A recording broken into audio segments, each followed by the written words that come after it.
আসসালামু আলাইকুম। যাদের একাম এক্সপায়ার তারা কীভাবে দেশে যাবেন, কতদিন সময় লাগবে সেই বিষয় নিয়ে আজকে এই ভিডিওতে আলোচনা করবো। যারা ফেসে নতুন রয়েছেন প্লিজ পেজটি ফলো করে দেন, আশা করি এরকম অনেক ভিডিও পাবেন। প্রিয় প্রবাসী ভাই, একাম এক্সপায়ার হলে আপনার দেশে যেতে হলে কয়েকটা জিনিস ফলো করতে হবে। যদি আপনি টাকা ছাড়া একবারে টিকিট কেটে সুন্দরভাবে যেতে চান তাহলে আপনাকে নিয়ম ফলো করতে হবে। হলো প্রথমত দেখতে হবে আপনার একামাটা কোন কনসুলেটের আন্ডারে, রিয়াদের নাকি জেদ্দার।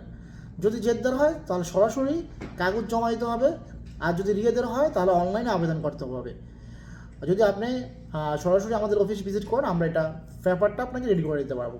আপনার কাগজগুলো জমা দেওয়ার পরে একটা নির্দিষ্ট সময়ের পর আপনার কাছে মেসেজ আসবে। আপনি সরাসরি যখন কনসুলেটে এসে যোগাযোগ করবেন, খুব দ্রুতই কম সময়ের ভিতরে আপনার ন্যায়টা লেগে যাবে। আর যদি এভাবে না লাগিয়ে কোনো মাধ্যমে যেতে চান, সেই ক্ষেত্রে টাকা খরচ করতে হবে। অনেকে আবার পুলিশের মাধ্যমে টাকা পয়সা খরচ করে পুলিশের মাধ্যমে ধরা দিয়ে যান, কিন্তু লিগেল রাস্তা হলো কনসুলেট বরাবর আউটপাসের জন্য আবেদন করে দেশে যাওয়া।